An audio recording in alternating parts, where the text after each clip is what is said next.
All right, guys, we here. New show coming on here. Let us talk. It's going to be a really cool collaborative show where we're going to have a male and a female perspective talking about really adult topics. All right. So, Michael Randolph here. Everyone knows me. Well, this hopefully is going to introduce a whole different side of me that I feel like I haven't been able to express because it haven't got out of me. And I want to pass it over to my co-host now. So my name is Estrella Mejia. I am from California. Just a little bit about me. I grew up in California my whole life. Um, my childhood hasn't been the best in the sense of trauma. I grew up, two parents, five siblings. But early on, I was molested by a family member, and then I was raped by another family member, early childhood, up to my teens, what I can recall. Um, Through those experiences of my life, I think I have very vague memories of my childhood and my teens, and it drove me to live a chaotic life as a young adult. And I don't think I settled down to really put perspective of life until I was about, I want to say 22-ish, 23.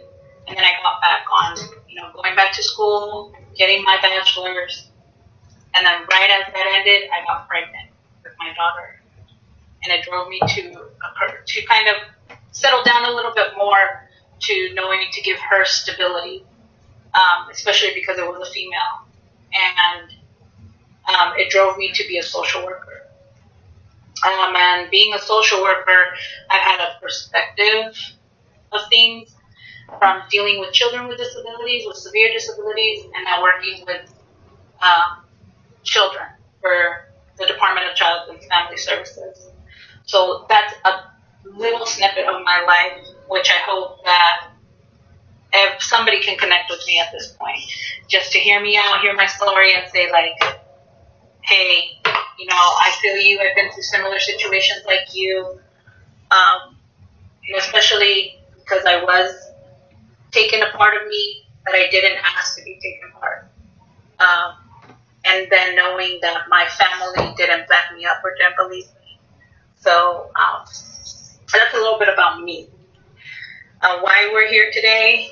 Like I said, I hope people can hear my story, hear at least something that we share, and that you guys connect with us in a deep level, and then have comments and questions that we can elaborate and give you more testimonies on.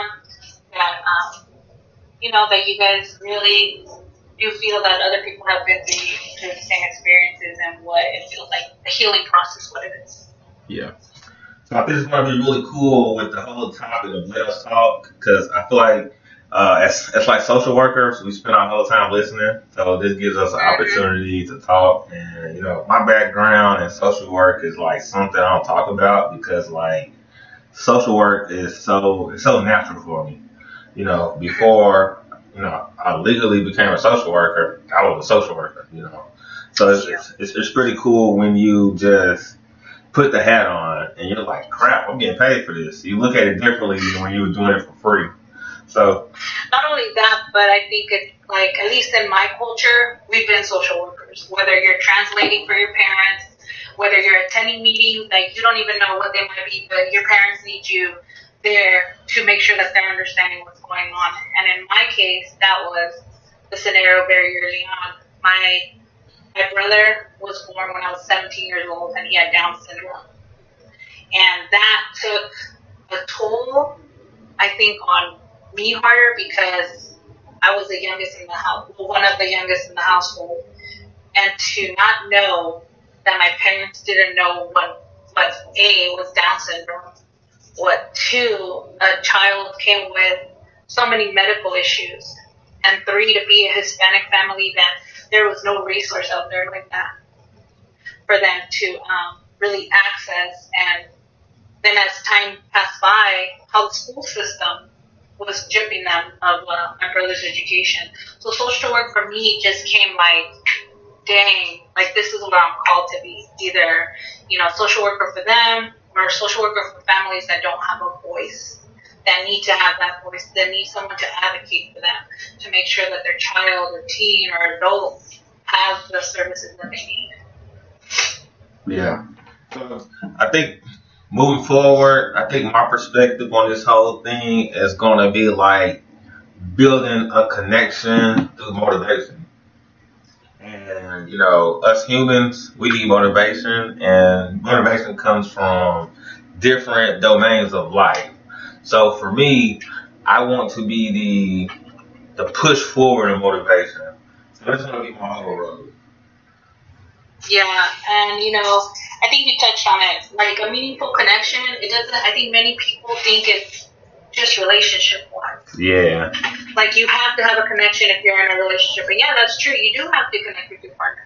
But then again, what about the connections that you make throughout your life with your friends or with colleagues or with just people that you're going and studying the same field?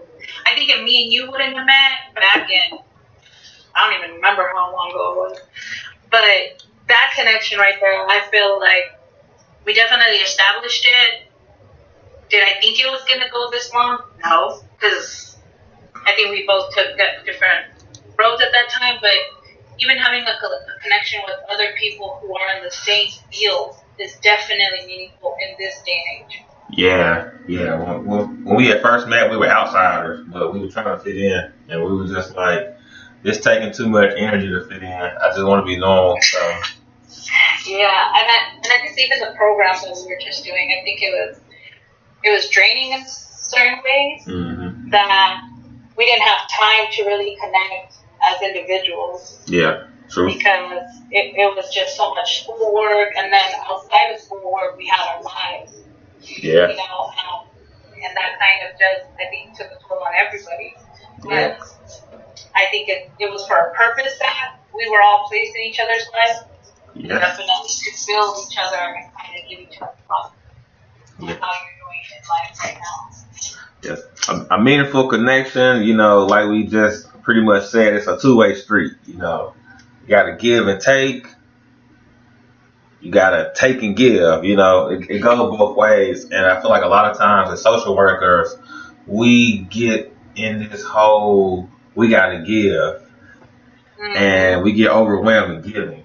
But how many social workers can say that on a day-to-day you give to your clients or to your families, and then you receive? But at the same, to me, I'm not expecting to receive.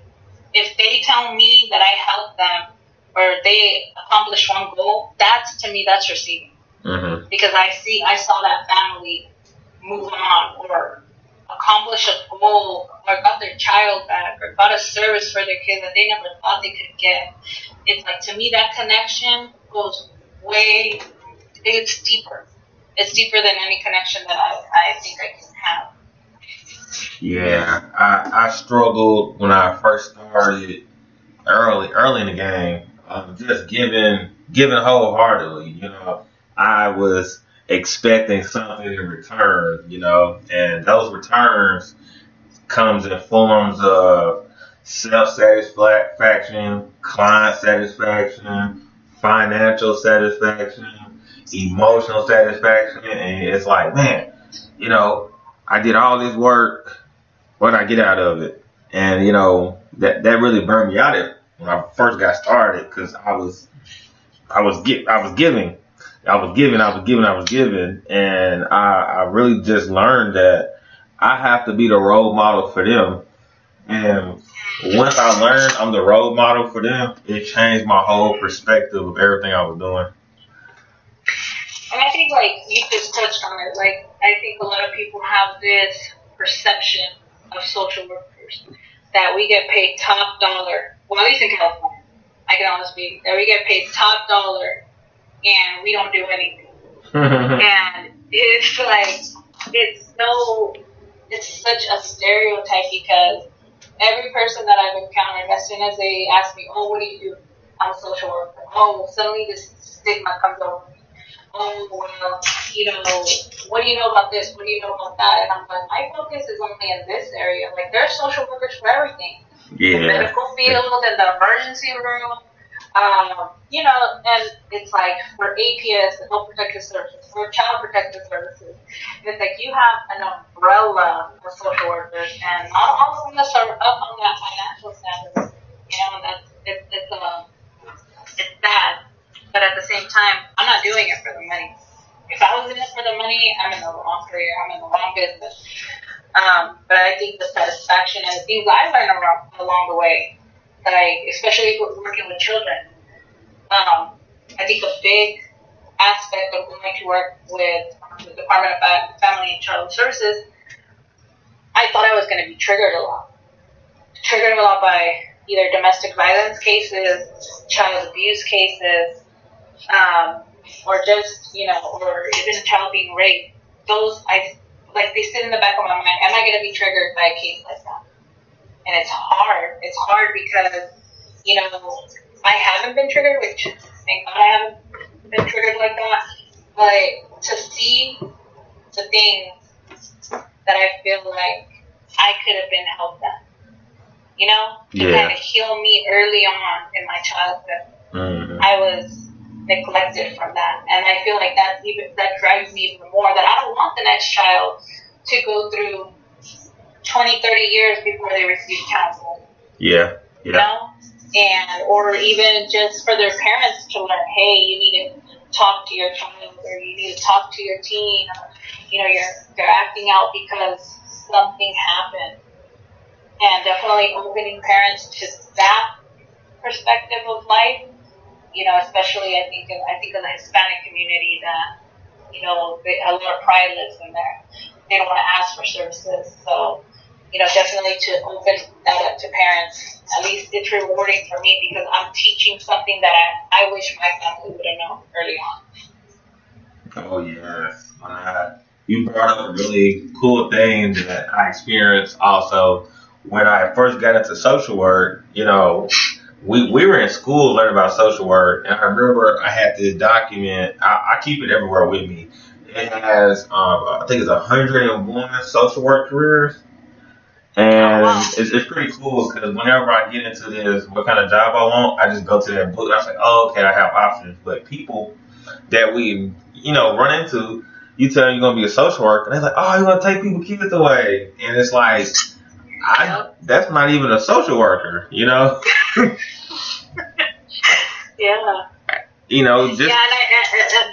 And honestly, I've talked to other colleagues that I'm in this new agency I'm with, and it's just every family we encounter, that's what they think. As soon as we knock on the door, you're going to come take my kid.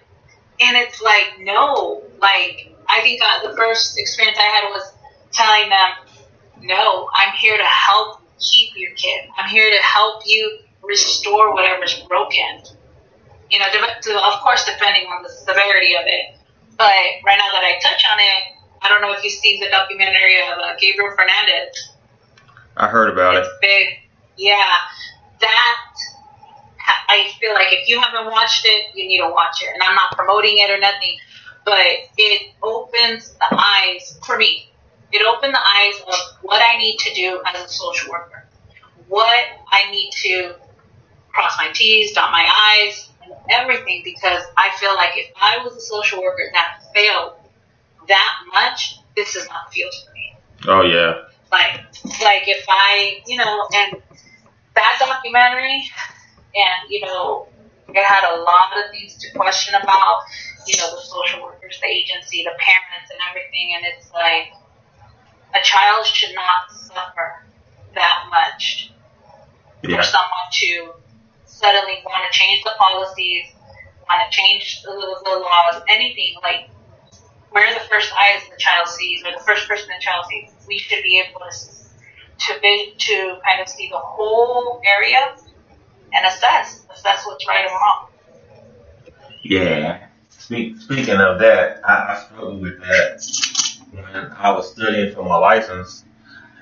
I always want to educate and explore, but you're supposed to, you assess naturally. You naturally assess the situation. You don't ever think about it. even if it's, some judgment going on or if it's some reflection going on, you naturally assess the situation. So